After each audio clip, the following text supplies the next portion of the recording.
Today on the table we've got the HP Victus 16, a laptop that came out back in 2023, but surprisingly it can still hold its own in 2025, especially considering its current price. This configuration pack is an Intel Core i5 13th generation and RTX 4050 running at the full 120 watts, 16GB of RAM and 1TB of SSD, so not exactly new, but let's see if it's actually outdated.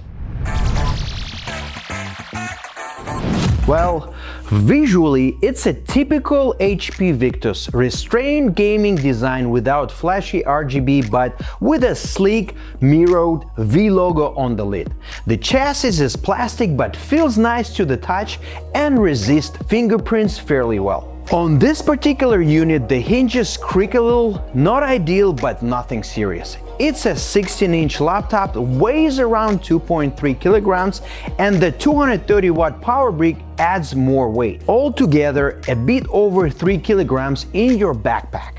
Decent for a gaming laptop, but definitely not part of the slim and light crowd. The keyboard is comfortable with a single-zone RGB backlight. Customizable through Omen Gaming Hub, typing feels great, the feedback is crisp, and there is almost no flex. You also get dedicated Omen button for quick access to performance controls. The touchpad is large but slightly offset to the left. During gaming you might touch it accidentally, so it's best to disable it while playing. Clicks are soft and pleasant. Overall, it feels well tuned for daily use. Like most budget gaming laptops, the display is the weakest part. We've got a 16.1-inch IPS panel, Full HD, 144Hz, and that's where the good news ends. Peak brightness is about 257 nits, so it looks washed out in the sunlight. Color coverage sits around 65 to 70% sRGB, meaning it's not ideal for design or color sensitive work. But for gaming and watching videos, it's perfectly fine. Ports are solid though. Left USB-A and LAN, right HDMI 2.1, two more USB-A and USB-C with a display port. No Thunderbolt, but everything else you need is here. One small annoyance, the power connector fits very tightly, so unplugging it takes some effort. Well, now let's talk about the fun part. Performance. Here's the Victus 16 really shows its teeth. The Intel Core i5 13500H packs 12 cores and 16 threads. The RTX 4050 runs unrestricted at 120 watts. In games, the results are impressive. Cyberpunk 2077, 100 to 120 FPS on a high with DLSS quality. The Last of Us Part 1, 80 to 85 FPS on the medium, smooth and shutter-free. CS2 up to 300 FPS on high.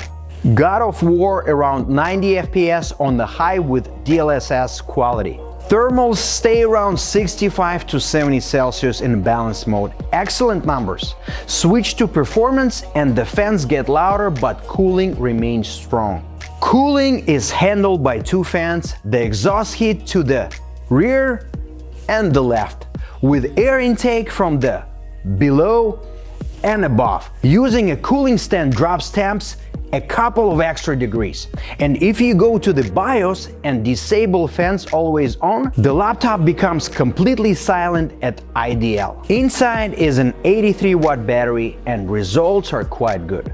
Around 6 hours of YouTube at 50% brightness, 7 to 8 hours of light office work, and about 1 to 1.5 hours of gaming, which is standard for RTX machines. And my final thoughts.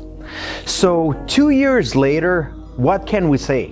The HP Victus 16 is still a powerful and well-balanced choice if you're looking for a laptop that can handle gaming, video editing, and everyday work. Sure, the screen is average and the chassis isn't premium, but inside you've got a strong i5 plus RTX 4050 at 120 watt combo, a great keyboard, quiet operation in a balanced mode, and a full set of ports. If you find the 2023 Victus 16 at a good price, it's still an excellent deal. It's not a flagship, but it gets the job done, honestly and reliably. Well, That should wrap up our review. So as always, let's take this baby apart to see what we can upgrade, replace. So stay tuned. Let's go. As always, I'm starting from the bottom side and removing the bottom case. There is nothing extraordinary here, just 6 screws to remove. Once that's done, I'll use my pry tool, pop one of the corners and gently work my way around with my fingers to detach the bottom cover. With the bottom case out, we get a full look at the laptop's internal. Even though this laptop is a couple of years old, everything looks fairly clean except for some dust and debris on both cooling fans, which I'll clean later. Other than that, everything looks nice. As always, the first step before replacing anything is to disconnect the battery. There are just a few screws holding it in place, so it's easy to remove and replace. This laptop has only one M.2 slot for an SSD, which you can upgrade or replace if needed. There are 2 RAM slots, both easily accessible and upgradable. If your laptop needs a deeper cleaning and you decide to remove a cooling system, make sure to reapply thermal paste and thermal pads properly afterwards. Wi-Fi card is removable as well. On the left side, there is a daughter board that holds the USB port and the audio jack. It can be easily replaced. All other ports on the right side are soldered directly to the motherboard. And that wraps up our internal review. As always, love and peace to everybody.